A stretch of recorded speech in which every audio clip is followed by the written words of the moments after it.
The KBC Board of Directors, Management and Staff wishes all our esteemed listeners, viewers and clients a Merry Christmas and Happy Holidays. We wish you peace, joy and prosperity throughout the coming year. Thank you for your continued support and partnership. May your holidays be filled with happiness and good cheer.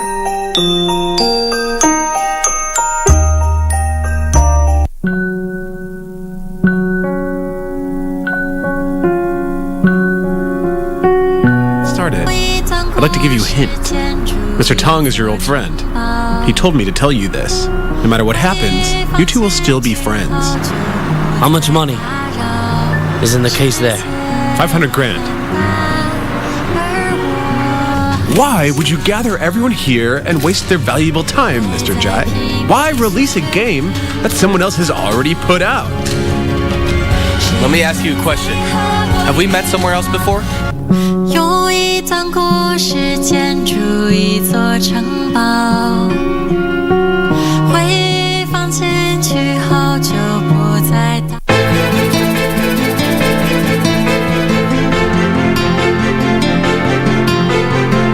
Okay, Wakili, get your act together. Una nini? Na huu muda wote tuliojuana, haujaona faida yangu maishani kwako? Wataka nini? Naona pia umeanza kunikasirikia. Kama utaka vita nenda ukatafute mbuyu, pigane nao. Maajabu gani haya yametokea? Nina ujauzito.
Good afternoon. I trust you're having a lovely Tuesday. Well, this is Lunchtime News and we have a comprehensive bulletin lined up this afternoon. Our sign language interpreter is Susan Thuku. My name is Jackie Wambiru. Well, to kick us off, we cross over to Kisumu County, where Kisumu Trade Expo is underway and Kisumu Governor Professor Anyang' Nyong'o is currently speaking. Let's listen in. Similar effects are projected in other leading economies in Africa. In other words, take this business incubation and innovation center seriously. It is the future. It is going to define the kind of jobs you get wherever you go. If you think the wheelbarrow will take you far, ask this center. Ask the Koreans who are here with us, supporting the youth in innovation. We are looking towards the year 2050, not even 2030, so that we prepare our youth for the future, not the past. This presents both risks and opportunities to Kenya's youth, employed and unemployed. This youth being one of its greatest resources and assets for the country's socio-economic development, it is important that their energy, creativity and strength be channeled properly to contribute significantly to the nation's economic growth and competitiveness in light of the changing labor market. And that is why when the NAC government came into power and I was the Minister of Planning and National Development, our development plan was called Economic and Social Strategy for Wealth and Employment Creation. For wealth and employment creation, because poverty cannot be abolished by poverty. Poverty can only be abolished by the creation of wealth. And you cannot orient yourself to today if you cannot work for tomorrow. The dynamism of the present day labor market calls for the need to bridge the gap amongst industry, government, the local labor market, and the private sector in order to spur socio-economic growth in the county. Kisumu County being one of the counties in Kenya with the youngest population, the establishment of the Kisumu Business Incubation and Innovation Center is an important avenue of connecting young people to sustainable income generating opportunities and creating avenues for them to grow as job creators and responsible leaders. Imagine a company in the US. Well, that is Kisumu Governor Professor Anyang' Nyong'o, where the Kisumu Trade Expo is currently underway. Well, we shall have more details in our subsequent bulletins. For now, we move on. Suspected illegal fishing gear worth 4.8 million shillings has been destroyed by the Kenya Coast Guard in Budalangi, Busia County. The gear, which included fishing nets, are said to be used by fishermen in illegal expeditions in Lake Victoria. Addressing journalists in Budalangi, retired Colonel George Shundu accused fishermen of breaching regulations set out by the government. Kwa ujumla tumeharibu karibu milioni 10. Milioni 10 kama wananchi na wale ambao wanashirikiana na wana BMU wangeshirikiana together, wakae pamoja, wangelinunua nyavu na kununua vifaa ambavyo vinafaa. Some of the nets trap fingerlings and in turn curbing the regeneration of fish population. Hatufurahii kamwe kuchoma nyavu. Hatufurahii kamwe kuharibu mali kiasi hicho. Shundu called on chiefs and their assistants to sensitize fishermen on to use legally accepted fishing gear. For Lunchtime News, this is Ashley Mensah. In other news, residents of Karura in Kiambaa constituency, Kiambu County, have called on the Ministry of Transport and Infrastructure to construct a footbridge across the western bypass to enable them to access the main road. The residents who are forced to use a longer route to access the main road claim the contractor of the western bypass has declined to construct the access lanes. Once completed, the western bypass is expected to ease the movement and traffic snarl-ups from the capital city and connect Nairobi-Naivasha highway along Gitaru Junction.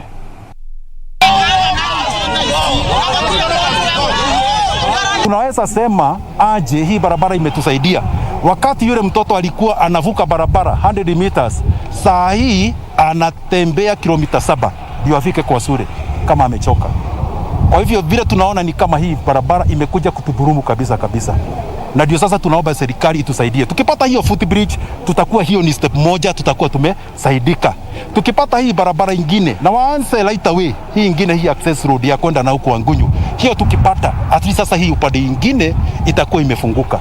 Contractor akuje bio kabisa iweze amalizie. Lakini ile pande ile ingine ndio tunasema nayo wametengeneza vizuri the access road ya pande ile lingine. Lakini ukiwa pande ile ingine ya Karura nawe kuingia hapo kwa access lane, hiyo hata kama wewe ni dereva ambaye ama unajua vile kuingia kwa hiyo access lane vile wamemalizia hajakamilika kabisa, na tunasikia ati wanaondoka.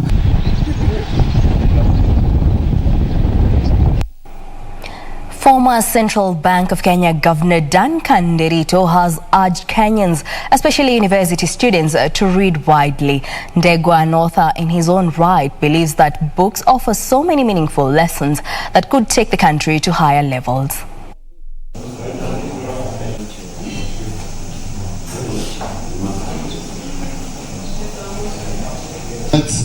In all the conversations I've had with him, the way he advises me, etc., always goes back to this sense of professionalism. There wasn't any kienyeji, sort of doing things roughly. He's very precise about those things. And I think that is something that maybe is not yet in the books, but I would really appreciate putting it in the books eventually. Meanwhile, the Kenya Medical Supplies Authority and the United Nations Population Fund have teamed up to improve family planning in the country. The partnership is geared towards ensuring timely delivery of family planning drugs to targeted facilities, as well as curbing possible diversion of the said drugs to unintended locations. The electronic proof of deliveries application has GPS capabilities to ensure commodities are delivered to the correct health facilities, and also has a receipt of acknowledgement modules for the facility to accept receipt of commodities delivered in the right quantities. We have been able to roll out the electronic proof of deliveries app, which is very crucial for ensuring that commodities are delivered on time, in full, and error-free. So the app is an innovation that has proactive functionalities that enables the facility to actually know when deliveries are scheduled, and also the facility uses the app to receive the commodities that have been delivered by KEMSA. The application also monitors order turnaround time, which helps avert delays in delivery, which can cause stock out of essential health commodities at the facility level. And through this digitized electronic proof of delivery tool, we are happy that commodities will be received at the right time, to the right place, and also without any error. In this case, the tool is helping us to ensure that there is no wastage, there is no diversion, and that the client really gets the choice of method they want. The ePod application is among one of two innovations developed with support from UNFPA, which are aimed at improving the supply chain for more efficient deliveries of family panic commodities.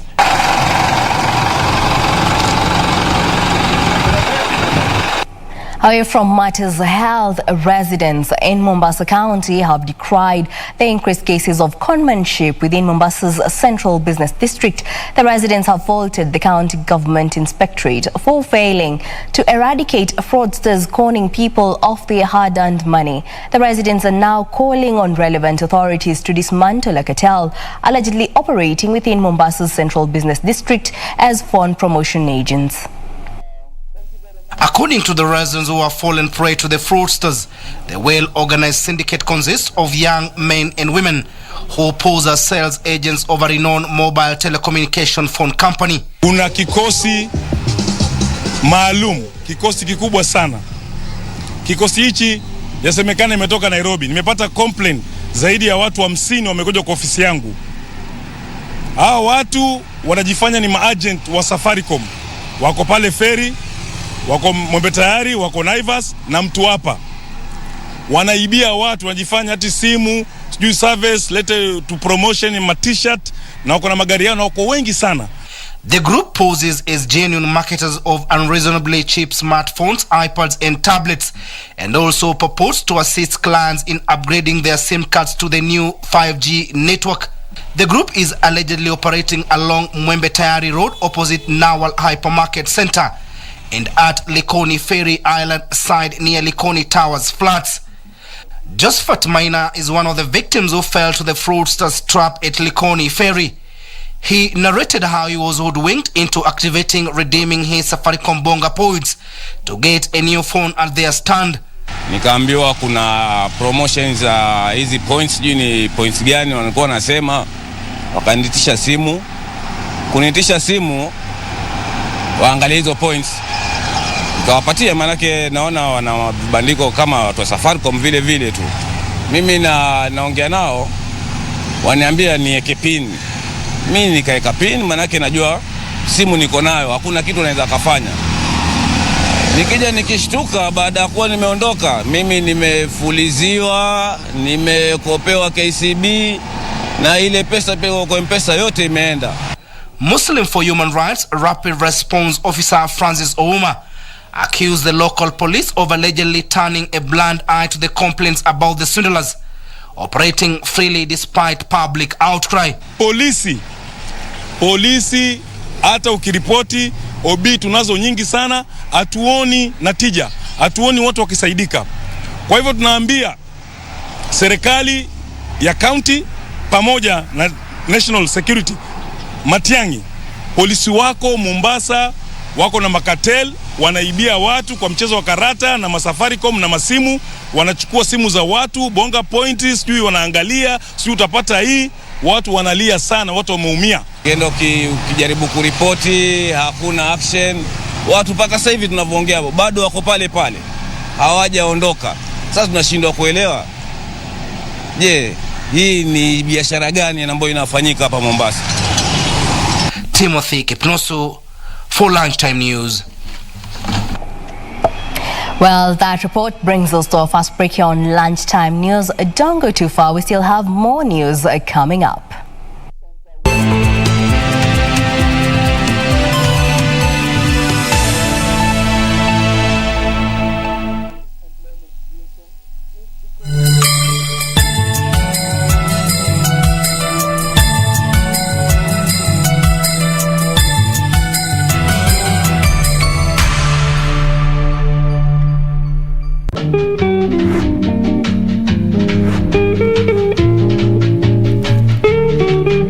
Okay, ulinipatia hii physical. I gave it to Mrs. Vicky to give it to you because you're the coordinator. Mheshimiwa, mimi niende nyumbani mtafute huyo Mrs. Vicky. Why are you going? Okay, na kulisache wanasema walituma foodstuff ya 500,000. Hii mwili inagaa imekula foodstuff ya 500,000. Hata mimi nashangaa. Ile sasa mahakama ya kwamba wewe umekula pilipili zako zimeriet. Sasa pilipili wewe na sanduku wewe iko fanya kazi namna gani? I have not finished. Okay, complete. Since you want to complete, you are there. Complete. Complete. Urongo mtupu. Huyu mtu naona mapo ya size yake. Is very nosy. Umemaliza maswali?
I'd like to give you a hint. Mr. Tong is your old friend. He told me to tell you this. No matter what happens, you two will still be friends. How much money is in the case there? 500 grand. Why would you gather everyone here and waste their valuable time, Mr. Jai? Why release a game that someone else has already put out? Let me ask you a question. Have we met somewhere else before? 用一段故事建筑一座城堡，回忆放进去后就不再打。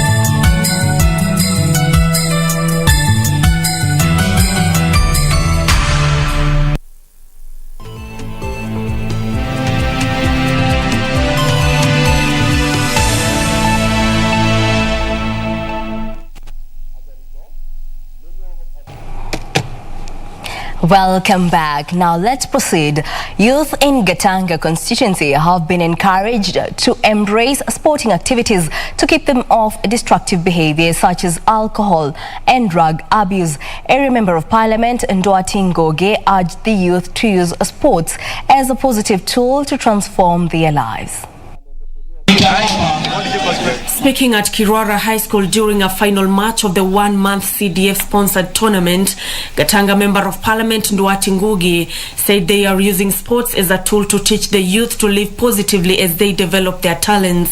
Kwa hivyo hata wale wako na talanta ya kutoa sinema, wale wako na talanta ya kutoa muziki, pia hao vijana tunawaangalia. Na hivi karibuni wa Kenya wataweza kuona hata sinema zile tutakuwa tunatoa hapa Gatanga, na tutakuwa tunazitoa si kwa lugha ya Kikuyu peke yake, tutakuwa tunaitoa katika lugha za Kiingereza na lugha za Kiswahili. Nduati challenging the youth to shun drugs and instead embrace sporting activities to transform their lives and eradicate crime. Mio la kufanya hii ni kuleta vijana wetu na kuwaondoa katika madawa za kulevya, kuwapatia kitu ya kufanya, na hii yote tumewezesha kufanya kwa sababu ya pesa za CDF. Ile tunapewa katika zile pesa tunapewa za CDF kila mwaka. Tunakuwa na pesa za michezo. Hizo ni karibu shilingi milioni 2. Zile tumetumia na tukafanya michezo katika ward zetu 6. Anaweza sema madawa inapungua, inaisha hata kwa sababu ya hii michezo. Michezo inatumaliza nguvu, au hata muda ya kuvuta bangi ama ya kufanya nini. Unapata huko tu hapo, ukimaliza zoezi lako, ukimaliza game umechoka, wataka enda lala kidogo kidogo hivi. The participants in the tournament also urged the county government to boost sporting activities in the area by establishing football pitches and supporting local clubs to appeal to more young people. Tunajua tunaweza ona hata siku moja hapa tukiwa na uwanja ukule Gatanga ya chini, uwanja ya level mzuri kama vile tunasikianga Camp Toyoyo pale Nairobi, Kasarani nini. Tunaweza taka uwanja moja hapa hata in the coming years tuone tukichezea mpira pale ambapo kuna kiwanja mzuri. Nasio Kware, Lunchtime News.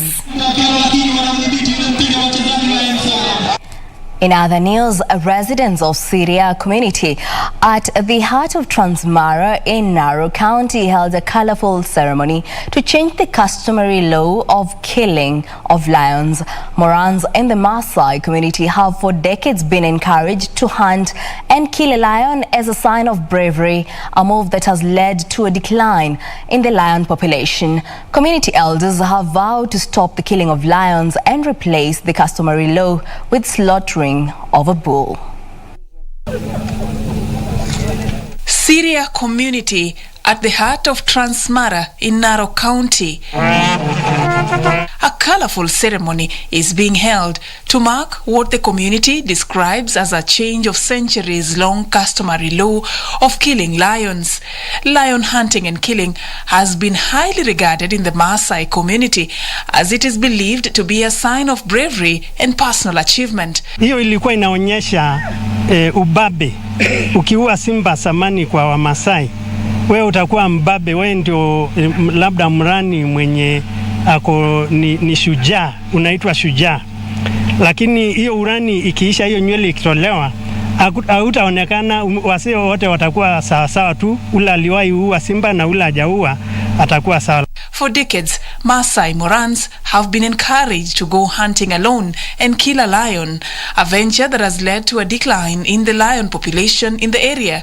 It is for this reason that the Syria community resorted to find an alternative. The community held a colorful ceremony at this Motonyi Manyata to discourage the killing of lions. The community vowing to henceforth slaughter a bull with lion colors instead of a lion. Tumebadilisha leo katiba ya community, tumekabadilisha kama rika inayoitwa Rikisaruni na rika inayoitwa Rikiramata ambao ndio watanyolewa au ndio warani, ndio tumeanzia kubadilisha katiba ya community ya Syria. Hakuna tena mambo na simba, imekuwa sasa ni ndume tunaweka. Labda wa Masai ama jamii ya Syria hawakuona umuhimu ya kuwa na simba ama umuhimu ya wanyama pori, lakini baadaye walikuja kuona ya kwamba hawa wanyama pori ama simba ni mnyama mzuri na ni mzuri kwa ajili kuna watu wengi wameajiriwa kwa kuchunga hawa wanyama ambaye ni wa jamii wa Syria kama mimi na wenzangu wengine, na watu wengine wanategemea hiyo simba kwa kujiletea manufaa ama kujiendelesha kiuchumi. The ceremony, which was conducted by elders in the presence of rangers from the Masai Mara Game Reserve and Kenya Wildlife Service, is expected to mark the end of the customary law of killing lions, which has put the community at loggerheads with the wildlife conservationists. Ordinarily, this Masai trumpet, known as kuduhon, could have been made using lion skin, meaning that every trumpet of this nature existing in this community is a representation of the number of lions killed so far. Today, however, they used a bull skin. Tulikuwa tunauanga simba tutoe ngozi, lakini leo tukakubali tutaua ng'ombe inayo rangi ile ya simba ndio tuweke hizo pembe niaba ya simba. Francis Olekipenko from the Kenya Wildlife Service has hailed the move, calling for more engagements in progressively changing the minds of the Masai Morans to support the call to end the killing of lions. Tumekuwa tukifanya mikutano na wasee pamoja na warani viongozi wao na viongozi ya wasee pamoja na viongozi wengine wa jamii ya Syria kama political leaders. Tumekuwa tukifanya mikutano kujaribu kuhimiza hii mila ya kuua simba kwa warani kama itaisha. Bahati mzuri wasee wenyewe pamoja na viongozi yao walikuja kuelewana na kutoa suluhu ya kubadilisha hiyo katiba ya kuua simba. For Lunchtime News, I'm Safin Aching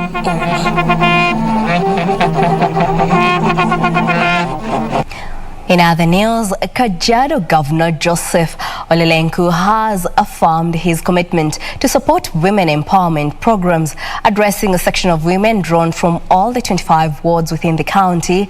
Lenku said it was time to liberate Masai women who have for a long time faced a myriad of challenges. Kajiado County Governor Joseph Olelenku met more than 2,000 women from all the 25 wards across the county. It was during the forum, dubbed Women Empowerment Convention, that the governor emphasized the need for women empowerment through development projects and formal employment. We recognize as a community that for some reason we had left our women behind, and we know that we cannot move forward without empowering our women. Using our Ushanga platform, using the Taka Nimali platform, and many other initiatives, including the Women Empowerment Law that we passed, my agenda for empowering women remains solid. While affirming his administration's commitment to elevating the status of women, Lenku also pointed out that time was ripe for women to take up an active role in leadership and take advantage of development opportunities. Mwito wangu kwa wale wamama ambaye wako chini ni washikane kupitia njia za chama hizi cooperative na SACCOS, ili ile Women Fund tumeweka kupitia Women Empowerment Act tuweze kuwapatia hawa vikundi, na ili kupitia ile training wanapewa na watu wa cooperative waweze kupata hizo maarifa, na ile zile miradi county zinapeana na kuwaunganisha waweze kuuza maziwa na ushanga tuweze kuwafikia. The women hail the projects that have been initiated by the devolved units, which they say have been pivotal in helping them fend for their families. 2013 tulikuwa na shida ya sheria ya 2/3 gender rule, kwa sababu serikali iliyokuwepo hawakupea kina mama kazi.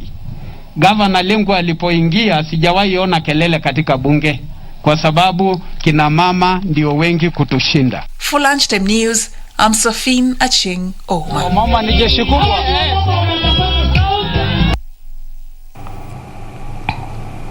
Lack of laboratory equipment has been blamed for poor performance in sciences in Ganze constituency in Kilifi County.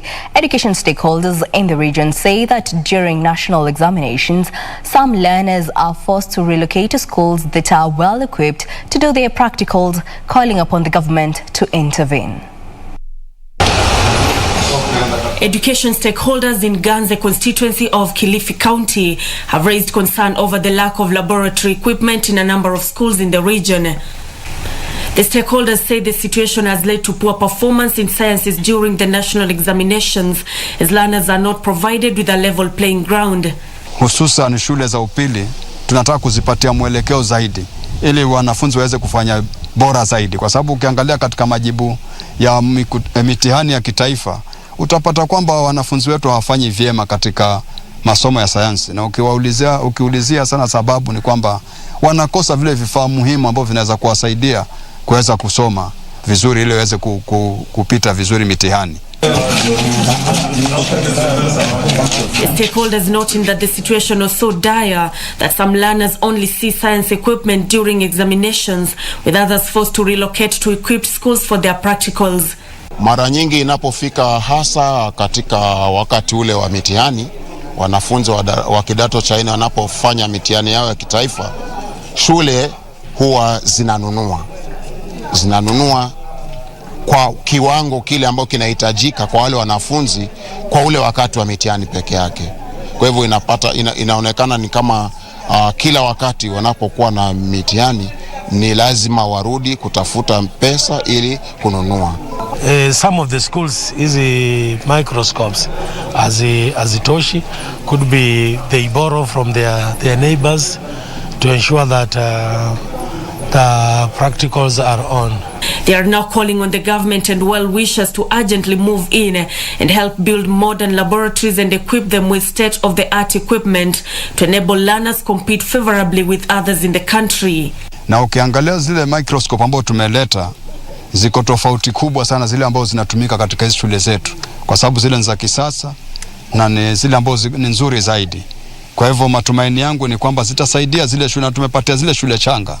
Ni matumaini yangu kwamba zitatumika vizuri ili wanafunzi wetu waweze kujua mwanzo microscope inakaa namna gani na pili matumizi yake.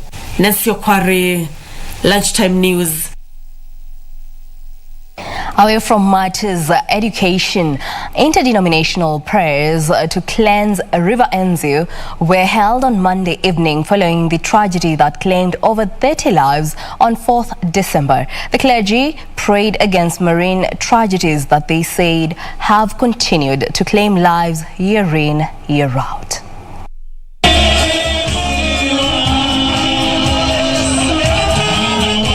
The clergy said they decided to come together and plead to God to destroy what they termed as altars in the rivers where lives have been sacrificed through accidents. This comes 2 weeks after 33 persons lost their lives when the bus they were traveling in slipped and plunged into the river. Archbishop Julius Nyerere, the prayer coordinator, said River Enziu has a history of killing people, especially when it rains, hence the need for intervention. Dominion over the sea was given to the ends of the men and women of God. We are going to declare the divine dominion of God katika usiwa Enziu River. Area leaders who attended the prayer lauded the religious leaders for the initiative to cleanse the bridge, even as they urged the national and county governments to move with speed and construct a proper bridge for the people of Mwingi. If the county government has failed the people of this area, leaders, I beseech you, say it as it is. The leaders, however, accused the county government of not mitigating risks occasioned by heavy rains. Mwingi Central MP Gideon Mulyungi said the construction of the bridge will soon kick off at a cost of 570 million shillings.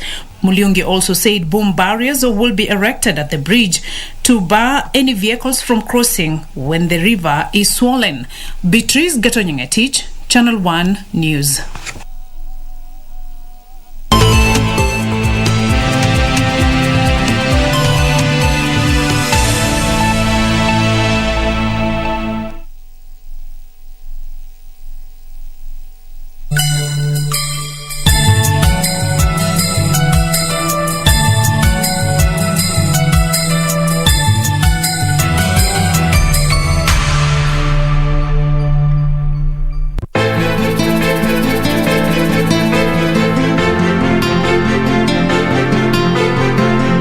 Wakili, get your act together. Una nini? Na huu muda wote tuliojuana haujaona faida yangu maishani kwako? Wataka nini? Naona pia umeanza kunikasirikia. Kama wataka vita, nenda ukatafute mbuyu, pigane nao. Maajabu gani haya yametokea? Nina ujauzito.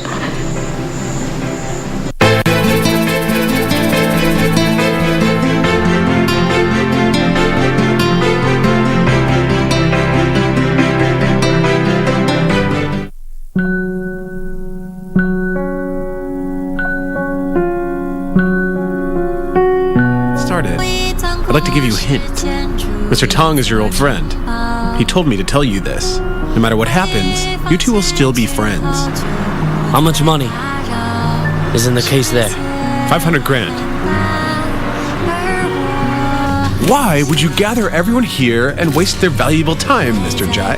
Why release a game that someone else has already put out? Let me ask you a question. Have we met somewhere else before? 有一段故事建筑一座城堡，会放进去后就不再打。 The Amazons.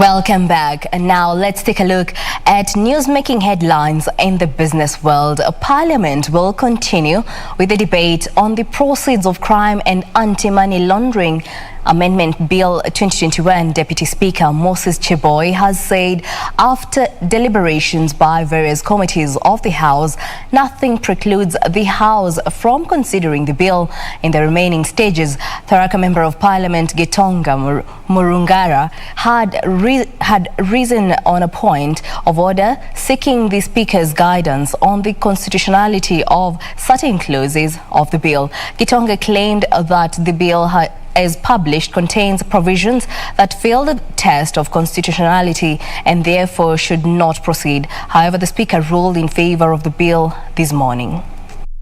With regards to the Proceeds of Crime and Anti-Money Laundering Amendment Bill, National Assembly Bill number 39 of 2021, as currently before the House, I note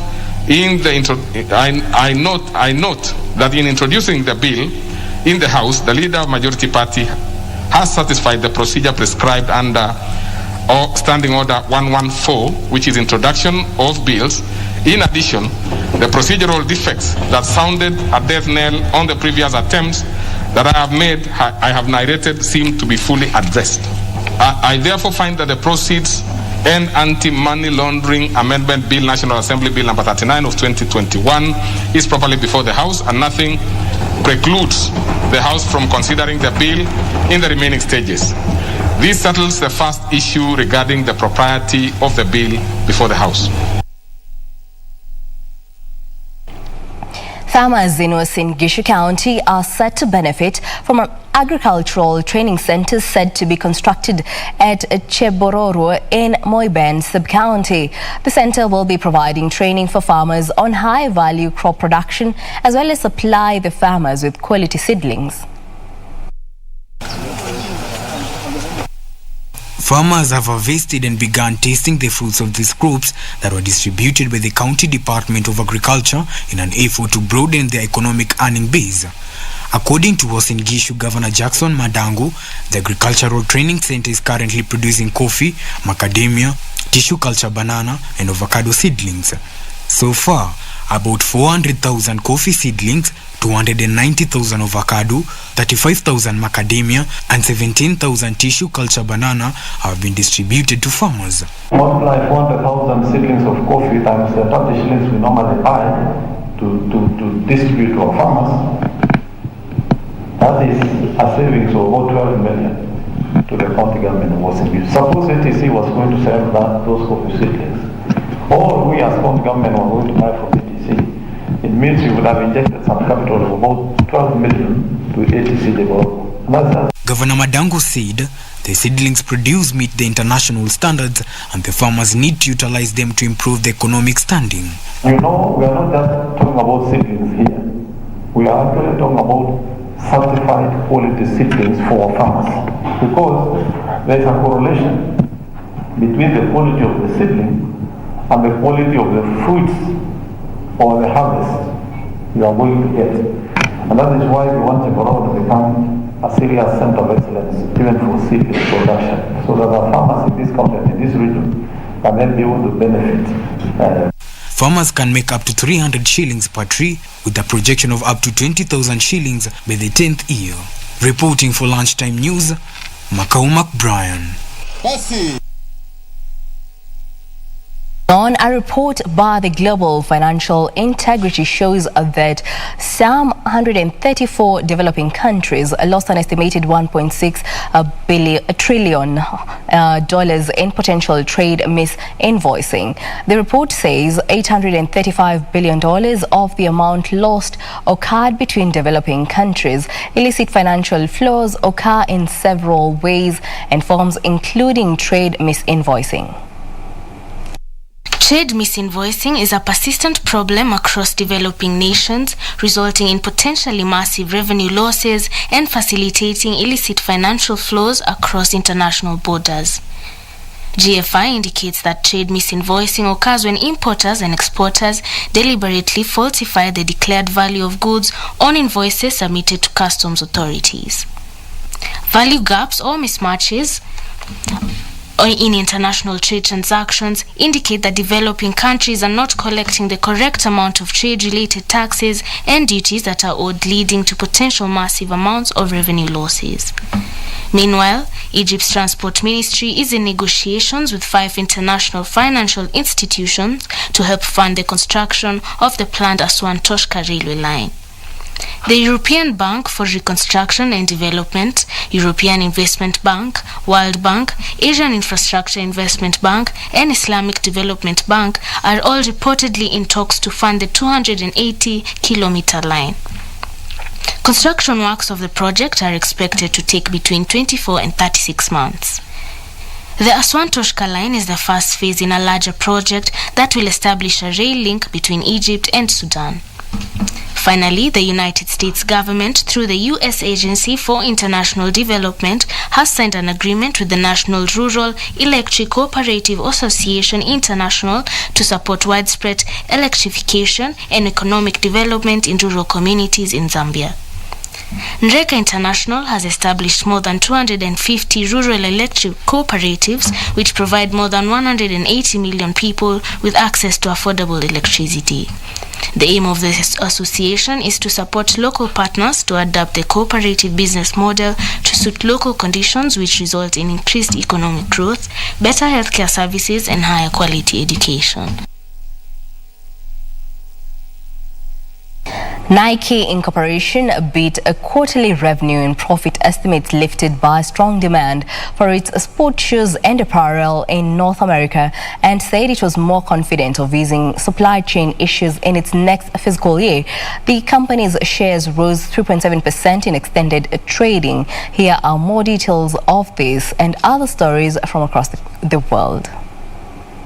Second quarter sales in North America, its largest market, jumped 12% as the reopening U.S. economy and the rollout of vaccines gave people confidence to rush back to stores and splurge on sneakers for running and hiking. Nike is doing well to get in as much inventory as possible.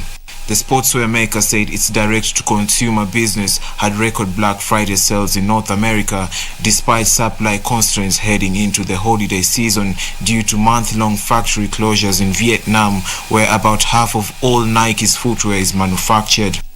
Meanwhile, the United States is set to become the world's biggest liquefied natural gas exporter in 2022, surpassing Qatar and Australia, and may hold that title for years to come. In a year when China and other large economies in Europe and Asia scrambled to source enough supply for heating and power generation, the United States was sitting on a beehive of supply, one that will grow in coming years. Global LNG demand has hit record highs each year since the year 2015, due mostly to surging demands in China and the rest of Asia. Finally, fraudsters are directing people on Facebook to sites claiming to sell fake COVID vaccine passes for those who have not been jabbed in the United Kingdom. People in the UK are required to prove their vaccination status in order to access some places and to avoid self-isolation after traveling abroad. But posts on the social media sites are offering unvaccinated people false certification to get around the rules. Facebook said it will remove the content whenever they find it.